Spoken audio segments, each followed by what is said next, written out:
नमस्कार दोस्तों, हमारे साथ आकृति सामाजिक संस्थान के director sir mister Dharmendra sir जुड़ चुके हैं। और आज का जो टॉपिक है नगर पालिका का जो इलेक्शन होने वाला है उसी पे हम लोग चर्चा करेंगे कि नगर पालिका में क्या क्या प्रॉब्लम को लोग फेस करते हैं। बहुत सारे प्रॉब्लम को फेस करते हैं, तो सर अपना ओपिनियन देंगे, अपना विचार रखेंगे आप लोगों के बीच कि क्या क्या समस्याएं नगर पालिका में है। अब जहाँ तक मेरी ओपिनियन की बात है तो आपको हम बता दें कि नगर परिषद का गठन जो है 1961 में हुआ था और उस समय बहुत ही छोटे लेवल पे नगर परिषद काम करना शुरू किया था। शायद उस समय मेरा जन्म भी नहीं था, लेकिन जो लोग कहते हैं, जो लोग बताते हैं, उसके सांदर्भिक बात है। कहने का अभिप्राय यह है कि उस समय का जो स्थिति था, उस समय का जो वर्क पोलियो था, जिस तरह से लोग काम कर रहा था, जो भी नगर के लोग थे और जो भी वार्ड के प्रतिनिधि थे वो स्वाभाविक रूप से काम कर रहे थे, आर्थिक चीज़ों को छोड़ के शहर के लिए काम कर रहे थे, तो डेवलपमेंट हो रहा था। लेकिन जैसे जैसे हम लोग की जनसंख्या बढ़ी, आबादी बढ़ी, शहर जो बसा हुआ था उसका रकबा तो वही रहा, लेकिन जनसंख्या बढ़ गया। जनसंख्या बढ़ने के कारण हम लोग का नीड बढ़ गया। नीड बढ़ा तो जो रकबा था उस पर कब्जा हुआ। कब्जा इन द सेंस कि कहीं फेरे वाले ठेले लगाने लगे, कहीं सब्जी वाले ठेले लगाने लगा, और नगर परिषद का जो क्षेत्र था, वास्तविक क्षेत्र, वो सिकुड़ता चला गया और लोगों की संख्याएं बढ़ती चली गई। उस कारण बहुत कठिनाइयां हुई और आज हम उस कठिनाइयों को झेल रहे हैं। अगर आप अनवरपुर से अपनी यात्रा को शुरू करें दोपहर के समय, तो हमको लगता है कि अगर अनवरपुर से आपको समाहरणालय जाना हो तो आप राजेंद्र चौक या गांधी चौक, राजेंद्र चौक से अगर आप इधर की ओर आएंगे गांधी चौक की तरफ, तो पता चलेगा कि आपका एक अच्छा खासा समय लैप्स कर गया आने में, रास्ता में आने में। उसका कारण है कि जो जाम की समस्या है, सड़क तो सतही है, छोटा है, लेकिन उस पर जो लोग अपना दुकान लगाए हुए हैं, क्योंकि उनके पास ऑप्शन नहीं है, वो भी तो हमारे ही समाज के लोग हैं, जो फेरी कर रहा है, वेंडिंग का काम कर रहा है, सब्जी बेच रहा है, लेकिन उसके लिए कोई तय परिसीमन नहीं बनाया गया। उस कारण से जाम रहता है। जो हमको जानकारी है अखबारों के माध्यम से, अन्य चीज़ों के माध्यम से, कि परिसीमन का जो वेंडर जोन बनाया जाना है वो अब राजेंद्र राय के जो मकान है, जिधर रेलवे का ज़मीन है, वहाँ से लेकर कोनहारा घाट तक बनाने का प्लान किया जा रहा है। और बहुत काफ़ी मायने में ये सही भी है। प्लान इन द सेंस कि उनके साथ एक समझौता पत्र पर हस्ताक्षर किया जाए, जो रेलवे का प्रॉपर्टी है उनके साथ, और हमारे जो वेंडर हैं उनको बसाने की बात है। उनके लिए वो एरिया जो है वो जोन बनाया जा रहा है। जैसे मान लीजिए कि जो कचहरी रोड में आप देख रहे हैं कि कपड़ा वाले लोग बेच रहे हैं, कपड़ा बेच रहे हैं, तो उनका एक जोन बन जाएगा, उस जोन में ही वो बेचेंगे। उसी तरह से चप्पल बेचने वाले, लोहा का सामान बेचने वाले, सब्जी बेचने वाले, मछली बेचने वाले, मटन बेचने वाले, चिकन बेचने वाले, इन लोग को उधर संग्रहित किया जा रहा है, उनका वेंडिंग जोन बनाया जा रहा है। हमारे यहाँ 887 या 86 के आसपास जो वेंडर हैं वो रजिस्टर्ड वेंडर हैं, जो हमको जानकारी है। तो 887-86 लोगों को स्टेबल करना होगा। उस एस्टेब्लिशमेंट से क्या होगा कि आपका जो एरिया है वो खाली हो जाएगा। जैसे ही खाली होगा तो आवागमन की सुविधा बढ़ेगी, आवागमन साफ हो जाएगा, दुरुस्त हो जाएगा, और जो वेंडिंग जोन के लोग हैं वहाँ चले जाएंगे, तो जो नीड है जिस व्यक्ति को, वहाँ जाके सामान लेगा। मान लीजिए किसी को कुछ लेना ही है, तो ये तो सही बात है कि जो वेंडर हैं हमारे, वो सस्ता सामान बेचते हैं, उसको खरीदने के लिए गाँव से या फिर हमारे वार्ड से अलग के भी लोग आते हैं, तो वो आने जाने में और सामान लेने में जो जाम लग जाता है, इसके कारण से आने जाने वाले लोगों को परेशानी होता है। तो उससे मुक्ति मिल जाएगा। अगर वो चीज़ हमारा वेंडिंग जोन में चला जाएगा तो एक बहुत बड़ा समस्या का समाधान हो जाएगा।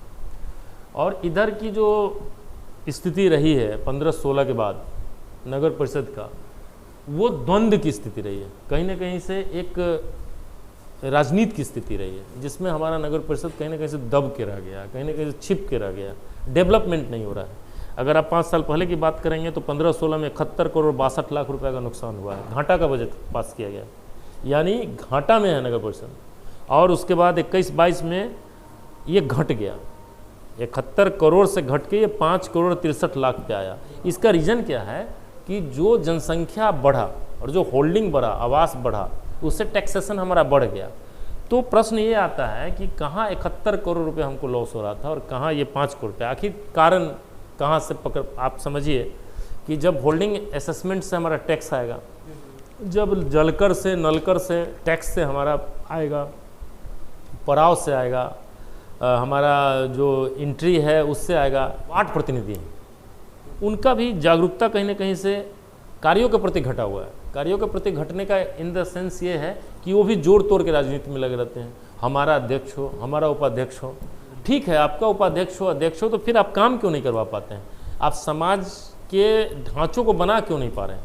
आप किस स्तर पे अपने आप को ला रहे हैं, कहाँ ला रहे हैं? आप कभी इस तरह के प्लानों को जो बैठक होता है उनका, उस बैठक में क्यों नहीं पारित करते? मान लीजिए कि हमारा शहर पूरा अंधेरा में था आज से कुछ दिन पहले, अब देखिए लाइट लग गया, और जगह जगह आज भी बरसात हो जाए तो पता चलेगा पानी ठेवना भर लग जाता है जगह जगह, तो ये भी दिक्कत है। उसके अलावा हमारे यहाँ मोहल्ला क्लिनिक नहीं है। हमारे यहाँ मोहल्ला में कई जगहों पे हो सकता है तो पानी की जो समस्याएं हैं, आप अभी के स्थिति में सब लोगों को फिल्टर पानी पीने की आदत हो गई है, तो उसको भी व्यवस्थित कर सकते हैं। हमारे यहाँ जो वार्ड के स्तर पे स्कूल चल रहा है उसका मॉनिटरिंग करने की आवश्यकता है, उसको व्यवस्थित करने की आवश्यकता है। क्या नगर परिषद की जिम्मेवारी नहीं है कि उस विद्यालय को व्यवस्थित करने के लिए क्या किया जाए? आप देखिएगा कि नगर परिषद के क्षेत्र में लगता है कि 15 से 20 विद्यालय तो निश्चित हम जो देख रहे हैं, अब कितनी है इसकी संख्या नहीं हमको ज्ञात है, लेकिन उन विद्यालयों की साफ सफाई नगर परिषद की जिम्मेवारी में नहीं है। उस विद्यालय के जो परिसर के लोग हैं वही साफ सफाई करते हैं, और आज जाइएगा तो स्कूल के सामने कचरा लगा हुआ मिलेगा आपको।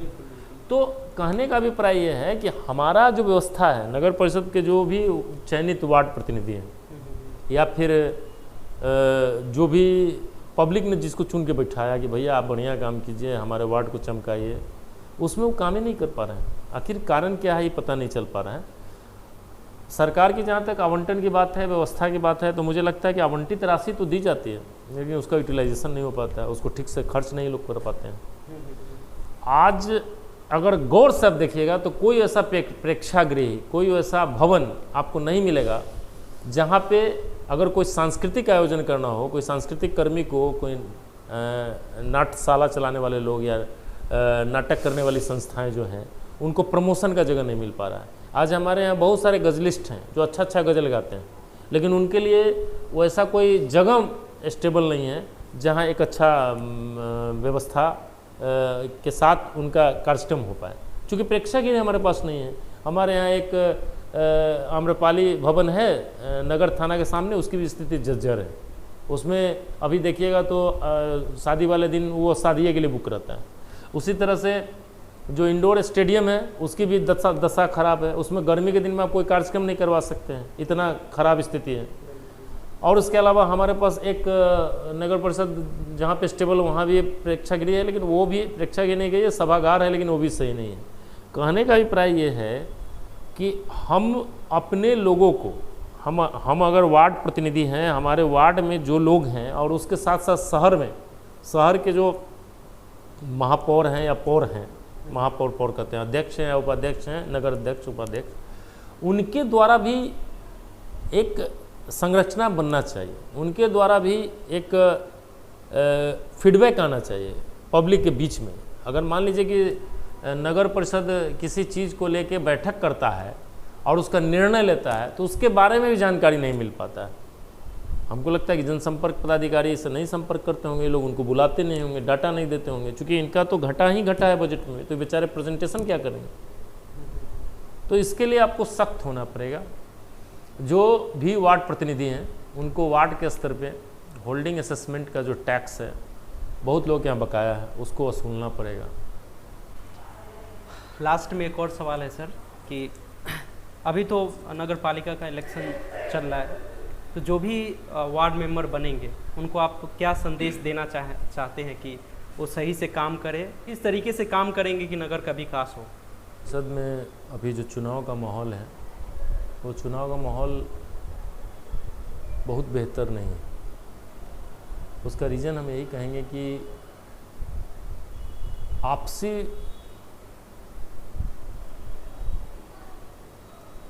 आपसी जो रंजिश हो गया है। अब मान लीजिए कि एक छोटा सा वार्ड है जिसमें 25-25 लोग खड़े हैं, 22-22 लोग खड़े हैं, 2650 वोटर है और उसमें 22 लोग खड़े हैं। अब समझिए कि 22 लोग किस नियति से खड़े हुए हैं, ये तो समझने वाली विचार है। तो ये है। दूसरा है कि होड़ लगा हुआ है कि हम जीत जाएं तो हम जीत जाएं। आरक्षण का जो पॉलिसी है सरकार की, कोर्ट भी, माननीय कोर्ट भी, हाई कोर्ट भी उस पर आक्षेप किया है, वो भी गलत हुआ है इस बार। उसको लेके भी हाई कोर्ट 4 तारीख को जजमेंट देने वाला है। तो परिस्थितियों के साथ यही हम कहेंगे कि जो अभी का चुनावी माहौल है, उस चुनावी माहौल में जिनके जो अपने क्षेत्र के लिए आज तक कुछ नहीं किए, जिनको लोग जानता भी नहीं है, वो भी खड़े हो गए। हमारे कहने का अर्थ है कि आपको लोग कैसे जानेगा कि आप इस वार्ड के में वार्ड प्रतिनिधि लायक हैं या फिर नगर में अध्यक्ष पद के लिए, उपाध्यक्ष पद के लिए लायक हैं। उसके लिए काम करना है, आपको काम करना पड़ेगा। आपने तो किया कुछ नहीं, आरक्षण लाभ सरकार ने दी, आप खड़े हो गए। तो हमारा उंगली नहीं आरक्षण लाभ पे, हमारा ये कहना है कि व्यवस्थाओं को चलाने के लिए पहले सीखना होगा और तब आप व्यवस्था को चला पाइएगा। आपने सीखा तो कुछ नहीं, आपने समाज के लिए तो कुछ नहीं किया। कभी किसी के लिए कोई, अगर किसी की स्थिति खराब हो गई, कहीं किसी के दरवाजे पे नाला से पानी आ रहा है तो उसके लिए तो कुछ नहीं किया। या फिर जो लाइट की समस्या है, बिजली से जुड़ा हुआ तार का समस्या है, या फिर नल का समस्या है, नल भी कहीं कहीं देखिए खुला हुआ है, उसके लिए वो लोग, जो लोग इससे अनभिज्ञ है, जो जानते भी नहीं, जिन्होंने कभी इस चीज़ की तरफ ध्यान भी नहीं दिया, शहर के वेंडिंग जोन के बारे में नहीं सोचा, वो लोग खड़े हो गए और वो लोग चुनाव लड़ रहे हैं। उन लोग का कहीं ना कहीं एक ही मोटो है कि मेरे पास पैसा है और पैसे के दम पे हम इलेक्शन को जीत सकते हैं। जी नहीं, आज पब्लिक बहुत तेज हो गई है। पब्लिक, हम भी हैं, हम भी तेज हो गए। हम भी ये चीज़ को देखते हैं, भाबते हैं, सोचते हैं कि आखिर काम कर कौन रहा है। जो काम करेगा उसी को ना हम वोट देंगे। और अगर हमारे क्षेत्र में कोई खड़े हो गए वैसे व्यक्ति जो जिनको हम जानते ही नहीं है, कभी काम ही नहीं किए हैं, तो उसको तो हमको लगता है कि सबसे पहले तो खड़ा नहीं होना चाहिए। मान लीजिए खड़ा होकर आप कंटेस्ट को बढ़ा रहे हैं और अगर आप खड़े हो गए हैं तो उससे पहले कम से कम 5 साल पहले सामाजिक गतिविधियों में इन्वॉल्व होइए, समाज की सेवा कीजिए, तब ना आपको समझेगा कि नहीं ये इस वार्ड के लिए लड़ रहा है, इसने ये चीज़ किया है हमारे साथ। यहाँ फंडिंग वैल्यू को लोग ज़्यादा ध्यान दे रहा है। लोग को लग रहा है कि फंडिंग आएगा सरकार से तो हम उसको काम करेंगे, तो उसमें कुछ हमारा अपना कुछ निहित होगा, लेकिन ऐसा निहित नहीं होना है। अब सब कुछ खुलेआम हो गया।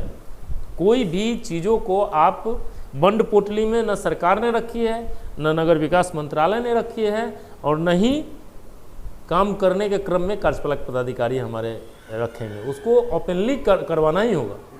तो हम यही कहेंगे कि जो भी लोग खड़े हुए हैं वो अच्छा है, खड़े हो गए हैं। पब्लिक ही तय करेगी कि कौन सा प्रतिनिधि हमारा किस हिसाब से काम कर रहा है और आने वाले समय में किस हिसाब से काम करेगा। निश्चित रूप से पब्लिक उसी को वोटिंग करेगी।